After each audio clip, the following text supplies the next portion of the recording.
गर्मी में चुपके से पड़ोसी का फ्रिज यूज करने वाला ससुराल। दोपहर की चिलचिलाती गर्मी में वर्मा जी के घर के अंदर डाइनिंग टेबल पर पूरा परिवार दोपहर का खाना खाने के लिए एक साथ बैठा था। गर्मी से परेशान होकर माधुरी अखिलेश से कहती है। अखिलेश, मैंने सुबह ही आपसे बोला था ना कि आज दोपहर को आते समय बाजार से आइसक्रीम लेते आना, लेकिन आप लेकर नहीं आए। अब मैं तुम्हें क्या बताऊं माधुरी, आज ऑफिस में थोड़ा ज्यादा काम था। और फिर वो आइसक्रीम वाला अपने घर के पास नहीं बल्कि दूसरी वाली गली में मिलता है, मुझे समय ही नहीं मिला। हाँ हाँ, हमेशा आपके पास बहानों की लिस्ट तैयार रहती है। साफ साफ क्यों नहीं कह देते कि आप कंजूस हो, पैसे खर्च करने में आपकी जान निकलती है। बाहू, आजकल तुम जरूरत से ज्यादा मुंह फट होती जा रही हो। अपने पति से ऐसे बात करते हैं क्या? जरूरी है क्या आइसक्रीम खाना? चुपचाप मटके के ठंडे पानी से काम चला लो। माँ जी, कौन से ठंडे पानी की बात कर रही हो? वो जो फ्रिज में रखा है? हाँ, फ्रिज तो महीनों से खराब है बहू, पानी भी बिल्कुल ठंडा नहीं हो रहा है। इसलिए तो कहती हूँ नया ले लेते, लेकिन मेरी कोई सुनता कहाँ है। हाँ, तो पैसे सोच समझ कर खर्च करना चाहिए ना बहू। तुम्हारा पति कोई करोड़पति नहीं है जो रोज रोज नई चीजें खरीदता फिरेगा। हाँ माँ, ये बात तो तुम सही कह रही हो। मैं भी यही समझाता हूँ इसे, जो पैसे बच सकते हैं उन्हें हर हाल में बचा लेना चाहिए ना। फिजूल खर्ची करने का क्या फायदा। हे भगवान, कैसे कंजूसों से पाला पड़ा है। एक नया फ्रिज तक नहीं खरीद पा रहे हैं ये लोग। माधुरी मन ही मन कुड़ते हुए कहती है और वो लोग चुपचाप खाना खाने लगते हैं। माधुरी सब्जी का एक निवाला मुंह में लेती है और उसका मुंह बन जाता है। आज तो सब्जी में मजा ही नहीं आ रहा है, एकदम बेस्वाद बनी है। क्यों, सब्जी में क्या खराबी है? अच्छी खासी तो बनी है, चुपचाप खा लो। रोज रोज वही आलू चने आलू की सब्जी बनेगी तो कैसे मजा आएगा? कभी पनीर बनना चाहिए, कभी कुछ और, कभी अच्छी वैरायटी बननी चाहिए, लेकिन आप लोग तो कुछ बनवाते ही नहीं हो। अरे बहू, रोज रोज पनीर खाएंगे तो बजट बिगड़ जाएगा। कुछ बचत की भी तो सोचा करो। तुम ऐसा करो कि ये चने की सब्जी तुम हमारे पड़ोसी शर्मा जी के यहाँ दे आओ। ऐसे क्यों? उनके यहाँ चने की सब्जी देने में क्या ही होगा माँ जी? बहू, तू ज्यादा सवाल मत कर, जैसा मैं कह रही हूँ बस वैसा कर। एक बार जाकर तो देख, फिर तुझे खुद पता चल जाएगा। ठीक है माँ जी, आप कहते तो मैं चली जाती हूँ। माधुरी डोंगे में चने की सब्जी लेकर शर्मा जी के घर की तरफ चल देती है। माधुरी शर्मा जी के घर पहुंचती है और देखती है कि शर्मा जी का पूरा परिवार डाइनिंग टेबल पर बैठा खाना खा रहा होता है। टेबल पर पनीर के साथ साथ और भी अलग अलग चीजें रखी होती हैं। नमस्ते चाची जी, ये चने की सब्जी माँ जी ने खास तौर पर आप लोगों के लिए भिजवाई है। अच्छा, नम्रता बहन ने भिजवाई है? बड़ी अच्छी महक आ रही है इसमें। माधुरी भाभी, आपके यहाँ चने की सब्जी बनी है और हमारे यहाँ आज पनीर बना है। रुकिए, आप ये पनीर लेकर जाइए। रश्मि तुरंत किचन में जाती है और कटोरी में पनीर की सब्जी रखकर माधुरी को देती है। माधुरी पनीर देखकर मनी मन बेहद खुश हो जाती है और कटोरी लेकर तुरंत अपने घर वापस आती है। अच्छा माँ जी, अब मैं आपकी सारी चालाकी समझ गई। आपने इसलिए भेजा था कि आप चने भेजोगे तो वहाँ से अच्छा खाना आएगा। आप तो बड़ी खिलाड़ी निकली। हाँ, अब तो समझी बहू। आखिर हमारे पड़ोसी ही तुम्हारे काम आएंगे। इसी को तो कहते हैं बिना पैसे खर्च के शाही खाना खाना। पूरा परिवार पनीर की सब्जी के साथ बड़े चाव से खाना खत्म करता है। अगले दिन दोपहर को नम्रता और माधुरी कड़ी धूप में बाजार से सब्जियां खरीदने जाती हैं और सब्जी वाले से रेट कम कराने के लिए बहुत बहस करती हैं। भाई, क्या लूट मचा रखी है तुमने। गोभी इतनी महंगी क्यों दे रहे हो? दाम कम करो। हाँ भैया, इस आलू के दाम भी थोड़े कम लगाओ। इतने महंगे दाम में हम सब्जियां नहीं खरीदेंगे। सही दाम लगाओ तभी लेंगे। सब्जी वाला अपना सिर पकड़ लेता है, लेकिन बहुत बहस करने के बाद वो थोड़े कम दाम में सब्जियां दे देता है। दोनों सास और बहू दाम कम देने के चक्कर में थोड़ी खराब सब्जियां भी खरीद लेती हैं। वहीं पास में खड़ी दो पड़ोसनें अभिका और अनाया उन्हें देखकर एक दूसरे से कहती हैं। देखो तो, इतने कंजूस है ये लोग कि कुछ भी सोचते ही नहीं हैं। बाजार में आकर भी सब्जियां इतनी खराब और सस्ती खरीद रहे हैं। पैसे बचाने की धुन सवार है इन पर। हाँ, सही कह रही हो अभिका। ये लोग तो पैसा खर्च करने के नाम से ही घबराते हैं। भगवान ही बचाए ऐसे भयंकर कंजूसों से। अभिका और अनाया बातें करते हुए आगे निकल जाती हैं। नम्रता और माधुरी हाथ में सब्जियों का झोला लिए अपने घर की तरफ बढ़ रही होती है। तभी नम्रता की नजर सामने जाती है। देखो बहू, वो हमारी पड़ोसन अनाया ही है ना? हाँ हाँ माँ जी, वही है। ऐसा करते हैं कि घर ना जाने की बजाय सब्जियाँ उनके यहाँ फ्रिज में ही रख देते हैं, नहीं तो हमारे यहाँ तो और खराब हो जाएगी। हाँ हाँ माँ जी, आपने बिल्कुल सही कहा। चलिए उनके यहाँ चलते हैं और उनके फ्रिज में रख देते हैं। दोनों सब्जियां लेकर अनाया के घर जाती हैं। अनाया कुछ देर पहले ही अपने घर के अंदर आई ही थी कि ये दोनों उससे हंसते हुए कहती हैं। अनाया बेटा, हमारा फ्रिज खराब है ना और ठंडा नहीं करा है। हम बाजार से ही सब्जियाँ लाए हैं, क्या हम अपनी सब्जी तुम्हारे फ्रिज में रख दें? अरे नहीं नहीं नम्रता बहन, हमारा फ्रिज तो खुद ही सब्जी से भरा है और शाम को मेहमान भी आने वाले हैं ना, तो उनके लिए आइसक्रीम वगैरह भी तो रखनी है। अच्छा हाँ, कहाँ जगह है हमारे फ्रिज में? तुम्हारे फ्रिज को क्या हो गया? अपने फ्रिज में क्यों नहीं रख रही हो? वो दरअसल हमारे फ्रिज में ना कुछ ठंडा नहीं हो रहा है बहन, सारी सब्जियां सड़ जाएंगी ना, थोड़ी सी जगह देख लो ना। अब बहन मैं क्या करूँ, इतनी भयंकर गर्मी में तो हमारा फ्रिज भी कभी खाली नहीं रहता है। अनाया साफ मना कर देती है और वो दोनों अपना सा छोटा सा मुंह लेकर वहां से वापस चली जाती है। दूसरी पड़ोसन अभिका ये सब देख रही होती है। वो तुरंत दौड़कर अनाया के पास आती है और कहती है, बहन अच्छा क्या तुमने मना कर दिया, एक नंबर के कंजूस है इन लोग। अगर तुम आज रखवा लेती ना तो बार बार ये लोग तुम्हारे फ्रिज में सामान रख कर चले जाते और तुम्हारे लिए आफत हो जाती। हाँ बीका, मुझे भी यही डर था, इसलिए तो मैंने साफ मना कर दिया।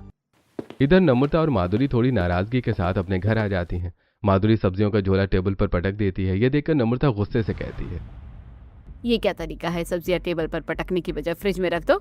माँ जी, अपने फ्रिज में रखने से क्या ही फायदा है, हमारी सब्जियां फ्रिज के अंदर रहे या बाहर, बात तो एक ही है ना, सब सड़ने ही तो वाली है। बहू तू ज्यादा मुंह मत चलाया कर, अब जैसी है वैसी है, चुपचाप फ्रिज के अंदर रख दे, जो होगा देखा जाएगा। माधुरी बड़बड़ाती हुए सब्जियां फ्रिज में रख देती है। तभी थोड़ी देर बाद शर्मा जी के घर की छोटी बच्ची सुप्रिया दौड़कर उनके घर आती है और कहती है, चाची दादी, आपको मेरी दादी बुला रही है, जल्दी हमारे घर चलिए। क्यों बुला रही है बेटा, कोई खास बात है क्या? मुझे नहीं पता, उन्होंने बस आपको तुरंत बुलाने के लिए कहा है। सुप्रिया की बात सुनकर लिविंग रूम में बैठे वर्मा जी और अखिलेश जी भी चलने के लिए खड़े हो जाते हैं और कहते हैं, अरे भाई नम्रता, चलो हम भी साथ में चलते हैं। शायद उन्होंने कोई कोल्ड ड्रिंक मंगवाया हो या कुछ अच्छा ठंडा ठंडा बनाया हो, गर्मी में थोड़ी सी राहत तो मिलेगी। हाँ जरूर ऐसे ही कोई बात होगी, हम भी चलते हैं। पूरा परिवार शर्मा जी के घर पहुंच जाता है। शर्मा जी के लिविंग रूम के कोने में एक बहुत बड़ी डबल डोर के एडवांस फीचर वाली नई फ्रिज चमचमाती हुई देखकर सब हैरान रह जाते हैं। अरे सेजल बहन, अच्छा इसलिए हमें बुलाया था, तुम्हारे यहाँ तो बहुत बड़ी फ्रिज आई है। हाँ बहन, पुरानी फ्रिज अब छोटी पड़ रही थी तो बच्चों ने बड़ी वाली मंगवाई है। फिर पड़ोसियों के साथ जब तक खुशी ना बांटो तब तक काहे बात की खुशी, हमने सोचा तुम्हें भी बुलाए और कुछ मीठा खिलाए। रश्मि बहू मिठाई लाओ। रश्मि फ्रिज से मिठाई निकालती और सबको खिलाती है। नम्रता बहन, अब तुमको भी ऐसा ही एडवांस और बड़ा फ्रिज अपने घर ले आना चाहिए, बहुत जरूरी है भाई। हाँ सेजल बहन, बात तो तुम्हारी सही है, जब हमारे पास पैसे होंगे तब हम भी जरूर ले आएंगे। वैसे हम इतने अच्छे पड़ोसी हैं, जब तक हमारा फ्रिज नहीं आता तुम्हारा इतना बड़ा फ्रिज हमारे तो काम आ ही सकता है ना। हाँ हाँ क्यों नहीं बहन, पड़ोसी तो पड़ोसी के काम आता है। सब घर वापस आ जाते हैं। अगले दिन सुबह सुबह रसोई में माधुरी पानी की खाली बोतलों में पानी भर रही होती है। नम्रता रसोई में आती है और उसे इतनी सारी बोतलें भरते देखकर हैरानी से पूछती है, बहू तू इतनी सारी बोतलों में पानी क्यों भर रही है, क्या फायदा, हमारा फ्रिज तो पानी को ठंडा ही नहीं करेगा, फिजूल में टाइम ही खराब कर रही है तू। अरे माँ जी, आप फिक्र मत कीजिए, देखना आज दोपहर को मैं आप सबको एकदम बर्फ जैसा ठंडा पानी पिलाऊंगी। ठंडा पानी वो कैसे पिलाएगी, फ्रिज क्या अपने आप ठीक हो क्या? फ्रिज ठीक नहीं हुआ है माँ जी, लेकिन हमारे पड़ोसी का जो नया वाला फ्रिज आया है ना, वो किस काम आएगा। चलो हम ये सारी बोतलें उनके फ्रिज में ही रख कर आते हैं, मुफ्त में पानी ठंडा हो जाएगा। बहू तू पागल तो नहीं हो गई है, फ्रिज बड़ा हुआ तो भी तो इतनी सारी बोतलें वो नहीं रखने देंगे, साफ ना कर देंगे। माँ जी मेरे पास एक तरकीब है, मैं ये सारी बोतलें झोले में रख लेती हूँ और आप अपने हाथ में बस एक ही बोतल रख लो, हम उनसे बोलेंगे कि हम ये एक बोतल रखने आए हैं। वाह बहू वाह, क्या दिमाग लगाया है तूने। चलो फिर देर किस बात की, हम उनके फ्रिज में बोतलें रख कर आते हैं। नम्रता एक बोतल लेती है और माधुरी बोतलों से भरा झोला उठाकर शर्मा जी के घर की तरफ चल देती है। जब वो शर्मा जी के घर पहुंचती है तो रश्मि हॉल में ही कुछ काम कर रही होती है। अरे रश्मि बहू सुनो ना, तुम्हें तो पता ही है ना कि हमारे घर की फ्रिज खराब है, क्या हम एक बोतल रख ले आप लोगों की फ्रिज में? हाँ हाँ रख लो, पड़ोसी हो हम इतना तो कर ही सकते हैं, आइए अंदर रख दीजिए। माधुरी और नम्रता तुरंत रसोई में फ्रिज के पास जाती हैं। रसोई में काम करते हुए सेजल कहती है, अरे नम्रता बहन आओ, बहू तुम्हारे हाथ में ये इतने बड़े झोले में क्या है? अरे चाची जी वो कुछ नहीं, बस वापसी में बाजार से कुछ सब्जियां खरीदी थी वही है। सेजल सिर हिलाकर बाहर चली जाती है। उसके जाते ही माधुरी चुपचाप अपने झोले से पूरी बोतलें निकालती हैं और फ्रिज में जगह बना बनाकर जमा देती हैं। सारी बोतलें रखने के बाद दोनों मुस्कुराती हुई वापस आ जाती हैं। थोड़ी देर के बाद रश्मि सामान रखने के लिए फ्रिज खोलती है और बोतलों का ढेर देखकर चौंक जाती है। माँ जी जरा यहाँ देखिए आकर, इन लोगों ने क्या किया है। क्या हुआ बहू, क्यों चिल्ला रही है सुबह सुबह? माँ जी ये देखिए, इन लोगों ने तो बहुत सारी बोतलें रख दी हैं, फ्रिज में तो बिल्कुल भी जगह नहीं बची है, आप इनको कुछ कहिए ना। अरे बेटा पड़ोसी है ना, अब इस छोटी सी बात पर उनसे क्या ही बोले, गुस्सा मत हो, जाने दे, सह लेते हैं। इधर दोपहर के समय जब वर्मा जी घर में सभी गर्मी से बेहाल हो जाते हैं, नम्रता माधुरी को इशारा करती है। दोनों फिर से वही बड़ा झोला लेकर शर्मा जी के यहाँ आती हैं। चाची जी वो बोतलें ठंडी हो गई होंगी तो हम वही लेने आए हैं। हाँ बहू निकाल लो, फ्रिज में ही रखी है। दोनों रसोई में जाते हैं और पूरी बोतलें निकाल कर वापस झोले में भर लेती हैं। बोतलें भरते भरते अचानक नम्रता की नजर फ्रिज के सबसे ऊपरी हिस्से पर पड़ती है, जहां एक कटोरे में ढेर सारा खोआ रखा हुआ है। बहू देखो तो इनके यहाँ कितना सारा खोआ रखा है, लग रहा है कुछ खास बनने वाला है। हाँ हाँ माँ जी, बहुत सारा है, दिख तो बहुत बढ़िया रहा है। हम खोआ धीरे से निकाल लेते हैं, किसी को क्या पता चलेगा। माधुरी चारों तरफ देखकर चुपचाप से खोआ निकाल के झोले में रख लेती है। फिर वो दोनों रसोई से बाहर निकलकर हॉल में आती हैं। नम्रता बहन बोतलें ले ली तुम लोगों ने? हाँ ले ली है बहन, बहुत बहुत धन्यवाद तुम्हारा, जो इस गर्मी में ठंडा पानी मिल गया है। बैठो ना थोड़ी देर, चाय वाय पीकर जाना। नहीं नहीं बहन, अब देरी हो रही है, घर में सब हमारा इंतजार करे होंगे, हम चलते हैं। वो दोनों जल्दी जल्दी चलते हुए घर आते हैं और बहुत खुश होती हैं। घर आते ही वो डाइनिंग टेबल पर सामान खाली करती हैं। ठंडा पानी और खोआ देखकर वर्मा जी और अखिलेश की आंख में चमक आ जाती है। अरे भाई चलो, अच्छा है, खोआ भी मिल गया और ठंडा पानी भी मिल गया। आज तो दिन बन गया हमारा। हाँ माँ, मजा आ गया। आज तो कुछ मीठा बनना चाहिए। आप लोग फिक्र मत कीजिए, मैं इस खोए की बढ़िया सी रबड़ी बनाती हूँ, सब लोग बैठ के खाएंगे। माधुरी रसोई में जाती है और रबड़ी बनाने लगती है। पूरा परिवार डाइनिंग टेबल पर बैठकर ठंडी ठंडी रबड़ी का आनंद लेता है। इधर शाम को शर्मा जी के घर में सेजल अपनी बहू से कहती है, बहू फ्रिज में खोया रखा है ना, तो आज रात के खाने में गुजिया बना लेना, बच्चों को बहुत पसंद है। रश्मि फ्रिज खोलती है तो खोआ गायब मिलता है। वो हैरान होकर कटोरा लिए बाहर आती है। माँ जी ये क्या, फ्रिज में खोआ नहीं है? ये क्या कह रही है बहू, मैंने तो हाथ भी नहीं लगाया। सुप्रिया बेटा इधर आना जरा। हाँ चाची बोलो क्या हुआ? बेटा तुमने तो खोआ नहीं खाया ना फ्रिज से निकाल कर, सच सच बताना अपनी दादी को। नहीं दादी, मैं खोआ क्यों खाऊंगी, मैं तो फ्रिज को हाथ भी नहीं लगाया, मैं तो बाहर खेल रही थी। माँ जी जब घर में किसी ने नहीं खाया तो कहीं ऐसा तो नहीं कि हमारे पड़ोसी लेकर गए हो? दोपहर में वही दोनों अंदर आई थी बोतल लेने। हाँ हो भी सकता है, वो काफी देर तक रसोई में अकेली थी। तभी विकास और शर्मा जी भी ऑफिस से आ जाते हैं। रश्मि उन्हें भी सारी बात बताती है। ये तो सरासर गलत है, उनको साफ मना कर दो कि हमारा फ्रिज यूज न करें, हमारी चीजें ऐसे गायब होना ठीक नहीं है। अरे जाने दो, हटाओ, पड़ोसी हैं हमारे, आपस में विवाद अच्छा नहीं लगता, हटाओ इस बात को, कुछ और बना लो। शर्मा जी के मना करने पर सब शांत हो जाते हैं। कुछ दिन ऐसे ही बीतते हैं। नम्रता और माधुरी शर्मा जी के फ्रिज में रोज कुछ न कुछ रखने जाती हैं और रोज उनके यहाँ से कभी सब्जियां तो कभी दूध गायब रहता है। एक दिन रश्मि का गुस्सा बहुत बढ़ जाता है। माँ जी अब बहुत हो गया, पानी सिर से ऊपर जा चुका है, इनको प्यार से समझा देना चाहिए कि ये जो कर रही है ना वो ठीक नहीं है। लेकिन बेटा वो लोग हमारे पड़ोसी हैं, लेकिन हमें भी तो परेशानी हो रही है ना, इनके कारण गर्मी के मौसम में हमको ठंडा पानी भी नहीं मिल पा रहा है, हमारी चीजें भी खराब हो रही हैं। ठीक है बहू तुम सही कह रही हो, आज मैं खुद उनसे बात करूंगी और समझा दूंगी। थोड़ी देर बाद नम्रता और माधुरी हमेशा की तरह फिर से एक पतीली लेकर आती हैं। सेजल बहन ये दूध जरा अपने फ्रिज में रख लो, गर्मी से कहीं फट ना जाए। नम्रता बहन बुरा मत मानना, पर आज के बाद आप लोग हमारे फ्रिज में चीजें मत रखा कीजिए। क्यों बहन क्या हुआ, ऐसा क्यों कह रही हो? चाची जी हमें बहुत परेशानी हो रही है, हमें ठंडा पानी तक नहीं मिल पा रहा है, हमारी चीजें भी लगातार खराब हो रही है क्योंकि हमेशा आपका सामान भरा रहता है। अच्छा हाँ आप अपने यहाँ फ्रिज मंगवा लो, नहीं तो कोई और व्यवस्था कर लो, लेकिन हमारे यहाँ मत रखिए, बुरा मत मानना, ये जरूरी था। खरी खोटी सुनकर नम्रता और माधुरी का मुंह पूरी तरह से उतर जाता है। वो बिना कुछ बोले चुपचाप अपने घर आ जाती हैं और लिविंग रूम में उदास बैठ जाती हैं। अरे क्या हुआ नम्रता, मुंह क्यों उतरा है, दूध की पतीली वापस क्यों ले आई? बाबूजी पड़ोसियों ने तो साफ मना कर दिया दूध रखने से, बहुत खरी खोटी सुनाकर बेइज्जती कर दी है हमारी। हे भगवान, अब इस गर्मी में हमारा क्या होगा, बिना ठंडे पानी के तो हम मर ही जाएंगे। शाम का समय होता है। अखिलेश बाजार से लौटता है और उसके हाथ में कुल्फी का एक पैकेट है। अरे माँ इस कुल्फी को पड़ोसी के फ्रिज में रखवा दो, हम खाना खाने के बाद आराम से खाएंगे। भूल गया क्या तू, सुबह ही तो पड़ोसियों ने मना कर दिया रखवाने के लिए, अब दोबारा वहाँ डांट खाने और बेइज्जती करवाने जाएंगे क्या? हाँ ये तो मैं भूल ही गया था, अब क्या करें, ये तो 2 मिनट में पिघल जाएगी। तो फिर खा लो तुरंत, पिघलने का इंतजार क्यों करना, चुपचाप अभी खाकर खत्म करो। सब लोग तुरंत कुल्फी खा लेते हैं। अगले दिन से सब बहुत उदास रहते हैं कि अब ठंडा पानी नहीं मिलेगा, सब्जियां भी खराब हो जाएंगी। तभी बहू को कुछ याद आता है और उसकी आंखें चमक उठती हैं। माँ जी मिल गया आइडिया, मुझे ना एक बहुत ही धांसू आइडिया आया है। कौन सा आइडिया बहू, आप कौन सी नई तरकीब सूझे तुझे? सब लोग कान इधर लाओ, ऐसे नहीं बताऊंगी, सीक्रेट है। सब पास आते हैं और माधुरी धीमी आवाज में अपना वो सीक्रेट प्लान बताती है, जिसे सुनकर सबके चेहरों पर मुस्कान आ जाती है।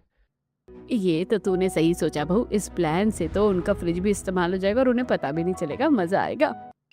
रात के 12 बजे जब चारों तरफ सन्नाटा छा जाता है, शर्मा जी के घर की भी सभी बत्तियां बुझ जाती हैं। इधर माधुरी और अखिलेश दबे पांव हॉल में आते हैं। माधुरी के हाथ में सब्जियों की टोकरी और पानी की बोतलें हैं। अखिलेश उसे धीरे से कहता है, माधुरी कोई आवाज मत करना, उनके घर में सब सो गए होंगे ना।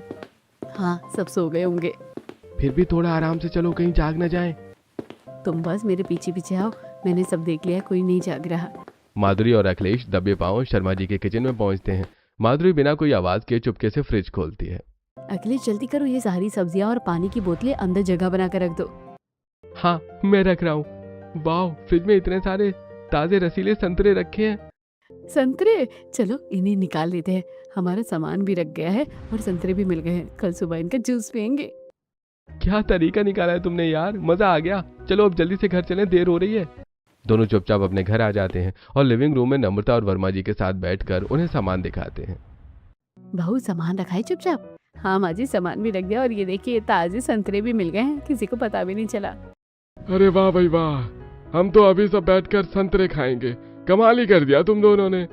पूरा परिवार रात में ही संतरे खाने लगता है। अगले दिन भोर में माधुरी दौड़कर नम्रता को जगाती है। माँ जी जल्दी चलिए, सामान ले आते हैं, सुबह के 5 बजे हैं, वो लोग उठ जाएंगे तो देख लेंगे। हाँ हाँ बहू चल, हमें जल्दी चलना होगा, नहीं तो सब गुड़ गोबर हो जाएगा। सुबह सुबह दोनों शर्मा जी के घर जाती हैं और फ्रिज से पूरी बोतलें और सब्जियां निकाल लेती हैं। तभी माधुरी की नजर अंदर रखी फ्रोजन मटर की थैली पर पड़ती है। माँ जी फ्रिज में फ्रोजन मटर रखे हैं, रख ले क्या, आज की सब्जी बनाने के काम आएंगे। हाँ बहू रख लो, आज दोपहर को मस्त मटर की सब्जी बनेगी, मुफ्त का सामान छोड़ना नहीं चाहिए। माधुरी फ्रोजन मटर भी निकाल लेती है और दोनों घर आ जाती हैं। इधर सुबह के समय शर्मा जी के घर में रश्मि किचन में आकर जूस बनाने के लिए फ्रिज खोलती है। आज मैं नाश्ते में मटर की कचौड़ी और ऑरेंज जूस बना लेती हूँ। माँ जी, माँ जी यहाँ आना तो जरा। क्या हुआ बहू, क्यों हैरान हो रही है? माँ जी फ्रिज में संतरे और फ्रोजन मटर रखे थे, लेकिन आज ना तो संतरे और ना ही फ्रोजन मटर है, दोनों गायब है। ये कैसे हो गया, समझ नहीं आ रहा, कल रात तो यहीं थे। सुप्रिया बेटा इधर आ जरा दौड़कर। हाँ दादी क्या हुआ? तुमने फ्रिज से निकाल कर संतरे और मटर कहाँ खा लिए थे रात में? सच सच बताना अपनी दादी को। नहीं नहीं दादी, मैंने तो नहीं खाई। माँ, इसी ने खाई होगी निकाल कर, ये झूठ बोल रही है। तुम थोड़ा बच्चों पर ध्यान रखो रश्मि, कुछ और बना लो नाश्ते में। ठीक है, मैं कुछ और बना देती हूँ। इधर वर्मा जी के घर में सब हंस हंसकर फ्रोजन मटर की सब्जी खाकर बेहद खुश होते हैं। अरे वाह, आज तो मटर की सब्जी में मजा आ गया, क्या स्वाद है इसका। अरे भाई, दूसरों के फ्रिज से लाया हुआ सामान खाओ तो ऐसे ही मजा आता है। उनको तो पता भी नहीं चलेगा और हम ऐसे ही उनके फ्रिज यूज करते रहेंगे। बहू तूने बहुत सही तरीका निकाला है, लाख रुपए का आइडिया था तेरा। शाम को नम्रता माधुरी से बात करती है और उसे सामान रखने की याद दिलाती है। बहू आज रात की तैयारी कर ली तूने, सब सामान रख लिया है ना? हाँ माँ जी, पानी की बोतलें भी भर ली है, सब्जियां भी रख ली है और आटा बचा था वो भी रख दिया है, बचा हुआ सामान खाना सब रख लिया है, सब पैक है। ठीक है, तो फिर आज रात को भी रख कर आ जाएंगे, मैं चलूंगी साथ में। दोनों रात में चुपके से शर्मा जी के फ्रिज के पास जाते हैं। माधुरी जैसे ही फ्रिज खोलती है, उसे अंदर पतीली में बनी हुई मशरूम की सब्जी दिखती है। माँ जी लगता है इन लोगों ने आज मशरूम की सब्जी बनाई थी, चलो इसको भी रख लेते हैं झोले में। हाँ बहू, अपना सामान रख लेते हैं और मशरूम की सब्जी ले जाते हैं, सुबह का काम आसान हो जाएगा। अगली सुबह वर्मा जी के घर में सब नाश्ते में वही सब्जी खा रहे होते हैं। वाह बहू, सुबह नाश्ते के लिए कोई सब्जी नहीं बनानी पड़ी, मजा आ गया, बहुत स्वादिष्ट बनी है। हाँ पिताजी, पानी भी ठंडा मिल गया और सब्जी भी मिल गई, बिना पैसे खर्च किए ऐश हो रही है। दूसरी तरफ सुबह रश्मि फ्रिज खोलती है और रात की मशरूम की सब्जी गायब देखकर हैरान हो जाती है। अरे रात की सब्जी गायब हो गई? माँ जी मुझे तो समझ नहीं आ रहा कि सब्जी कहाँ गई, पतीले खाली है। पता नहीं क्या हो रहा है इस घर में। बहू तू दरवाजा बंद करके सोई थी ना रात को अच्छे से? मैं अच्छे से दरवाजा बंद करती हूँ माँ जी, सीढ़ियों का दरवाजा भी बंद करती हूँ। मुझे लग रहा है कोई भूत प्रेत का मामला है, कोई अदृश्य शक्ति है। भूत प्रेत का मामला? तू डरा रही है क्या बहू सुबह सुबह? नहीं माँ जी, मैं सच कह रही हूँ। आखिर गायब कहाँ हो रहा है सब कुछ? कोई चोर होता तो दरवाजा खुला मिलता। रश्मि ये बात विकास और शर्मा जी को भी बताती है, पर वो कहते हैं कि भूत प्रेत कुछ नहीं होता, दरवाजा अच्छे से बंद किया करो, तुम्हारी ही कोई भूल होगी। उसी शाम उनकी एक पड़ोसन आती है न्योता देने। अरे तुम दोनों बहुत उदास लग रही हो, क्या बात हो गई? हमारे यहाँ फ्रिज में चीजें गायब हो रही है रोज रात को, कुछ समझ में नहीं आ रहा, भूत प्रेत का मामला लग रहा है। हाँ ऐसा तो मेरे एक रिश्तेदार के भी यहाँ हुआ था, वहाँ भी चीजें गायब होती थी। जरूर कोई भूत प्रेत है। कल हमारे यहाँ कथा है, तुम आओगे तो पंडित जी से बात कर लेना, वो कोई उपाय बता देंगे। ठीक है बहन, कल हम जरूर आएंगे, पंडित जी से बात करना जरूरी है। अगले दिन रमा के घर कथा में वर्मा जी और शर्मा जी दोनों का परिवार आते हैं। नम्रता सेजल के पास आती है बात करने। अरे बहन, जब से हमने मना किया है ना, तुम तो बात ही नहीं करती हो। पड़ोसी से ऐसी बेरुखी अच्छी बात नहीं है। देखो बहन, हाँ, हम नहीं चाहते कि तुमको बुरा लगे और कोई विवाद हो, इसलिए हमने दूरी बना ली। सेजल और रश्मि वहां बैठे पंडित जी के पास जाती हैं। नम्रता और माधुरी दूर से खड़ी होकर सुनती हैं। पंडित जी, हमारे घर में भूत प्रेत का चक्कर लग रहा है, रोज फ्रिज से खाना गायब हो जाता है। मामला गंभीर है बेटी, घर में शांति पूजा रखवाओ, लेकिन मैं 11,000 रुपए दक्षिणा लूंगा, तभी आऊंगा। प्रेत आत्मा आसानी से नहीं जाती। ठीक है पंडित जी, आप आ जाना, हम दक्षिणा का इंतजाम कर देंगे, बस संकट दूर कर दीजिए। भूत प्रेत कुछ नहीं होता है, इन मूर्खों की वजह से मुझे अच्छी खासी दक्षिणा मिल जाएगी। अरे मेरा तो फायदा ही हो गया। दूर खड़ी माधुरी और नम्रता ये देखकर हंसने लगती हैं। देखो माँ जी, भूत प्रेत समझ रहे हैं, हमारे लिए तो और आसान हो गया। अब तो हम दिन में भी फ्रिज यूज कर सकते हैं, वो भूत प्रेत समझकर डरेंगे और फ्रिज नहीं छुएंगे। हाँ बहू, तूने बिल्कुल सही कहा, हमारा काम और आसान हो गया। अगले दिन दोपहर में जब सब सो रहे होते हैं, माधुरी और नम्रता चोरी से जाती हैं और फ्रिज में अपनी सब्जियां, मसाले और अदरक लहसुन का पेस्ट रख देती हैं। थोड़ी देर बाद रश्मि पानी पीने के लिए फ्रिज खोलती है। माँ जी जल्दी आइए रसोई में, देखिए आज तो इतनी सारी चीजें अंदर रखी है। ये किसने रखा? दरवाजा तो पूरी तरह से बंद था। अब तो हमारे पड़ोसी भी फ्रिज यूज नहीं करते, फिर ये कहाँ से आया? पक्का ये भूत है। उस दिन भी सामान रख दिया था, मैं तो कुछ नहीं छूने वाली इस फ्रिज से, मुझे तो डर लग रहा है। रश्मि डरकर फ्रिज बंद कर देती है। इधर वर्मा जी के घर में सब बहुत खुश होते हैं। कुछ दिन और बीतते हैं। एक शाम शर्मा जी के घर में खीर बनती है। खाने के बाद रात को बहू, हमारे पड़ोसियों को बुरा लग गया है, वो भी नहीं आ रहे हैं, थोड़ी खीर उनके यहाँ दे आओ, रिश्ता सुधारना चाहिए। अरे भाई, रात हो गई है बहू, बाहर मत जाओ। ऐसा करो, फ्रिज में रख दो, कल सुबह दे आना उनके यहाँ पर। जी पापा जी, ठीक है। बूजी, अगर आप कहीं भी है तो प्लीज कुछ मत करना, मैं ये खीर सिर्फ रखने आई हूँ। रश्मि खीर रखकर भाग जाती है। रात में माधुरी और अखिलेश आते हैं और फ्रिज खोलकर खीर देखते हैं। अखिलेश, देखो कितनी बढ़िया खीर रखी है, आज तो खीर की पार्टी होगी। बहू, पूरी मत निकाल, थोड़ी सी छोड़ दे उन लोगों के लिए, ताकि शक ना हो, बस नाम के लिए छोड़ दे। ठीक है माँ जी, थोड़ी सी छोड़ देती हूँ, बाकी अपने डिब्बे में भर लेती हूँ। माधुरी आधी खीर निकाल लेती है और दोनों आ जाते हैं। अगली सुबह रश्मि फ्रिज खोलती है और थोड़ी सी खीर देखकर चिल्लाती है। माँ जी, भूत ने फिर खीर खा ली, कटोरे में से थोड़ी सी बची थी, सब खत्म कर दिया। क्यों सुबह सुबह बकवास कर रही है? तू ही भूल गई होगी और इतनी ही रखी होगी। अच्छा जा, ये पड़ोसियों को दे आ, और उनके हिस्से की भी।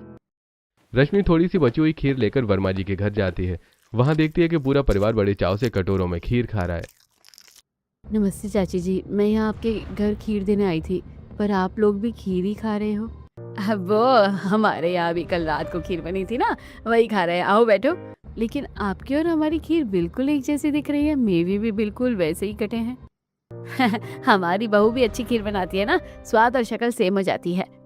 अच्छा, थोड़ा सा मुझे भी चखने के लिए दीजिए ना, देखो तो कैसी बनी है। हे भगवान, मैं क्या करूँ, कैसे मना करूँ? अगर इसने खा ली तो पकड़ी जाऊंगी। माधुरी मजबूरी में एक चम्मच खीर देती है। रश्मि उसे चखती है और स्वाद पहचान कर हैरान हो जाती है।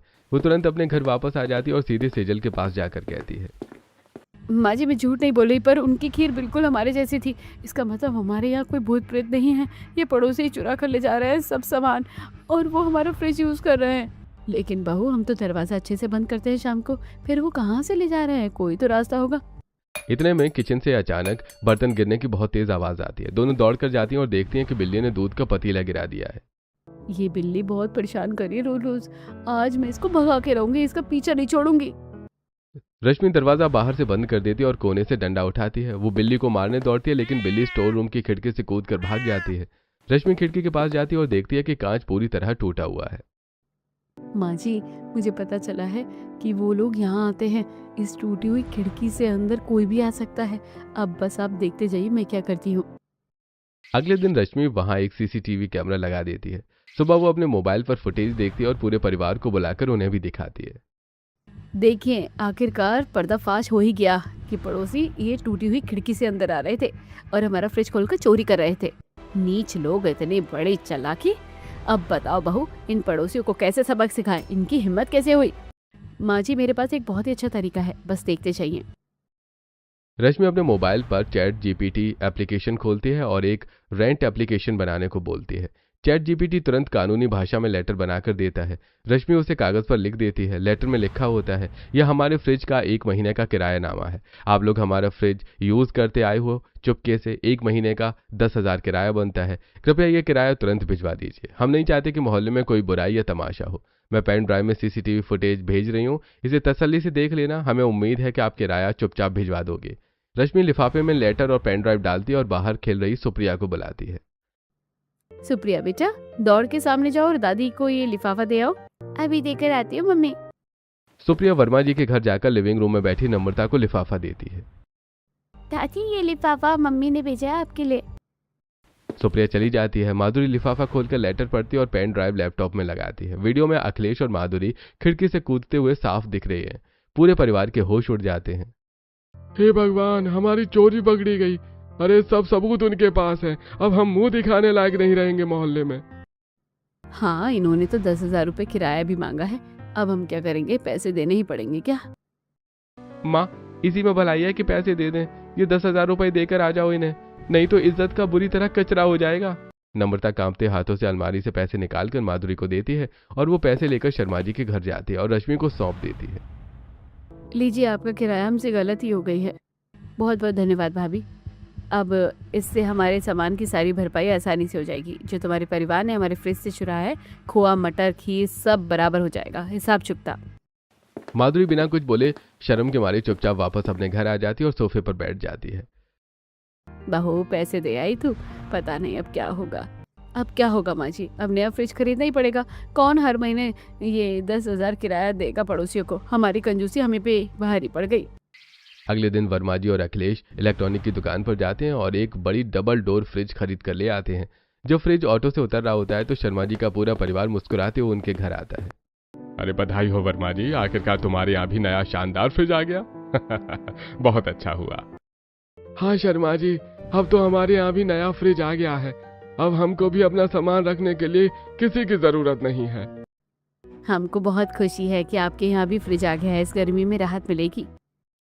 तभी रश्मि आगे बढ़ती है और वहीं 10,000 का लिफाफा नम्रता के हाथों में वापस देकर कहती है, चाची जी, हमारी तरफ से भी ये शगुन के पैसे रख लीजिए, इस नए फ्रिज को अच्छे फलों और मिठाइयों से भरने के लिए। ये पैसे आपके काम आएंगे। आखिर आपके हम पड़ोसी है, प्यार बना रहना चाहिए। ये देखकर नम्रता और माधुरी की आंखों में आंसू आ जाते हैं। दोनों परिवार एक दूसरे को देखकर खुशी से हंसने लगते हैं। पड़ोसियों का पुराना रिश्ता और प्यार फिर से जुड़ जाता है और सब बहुत खुश होते हैं।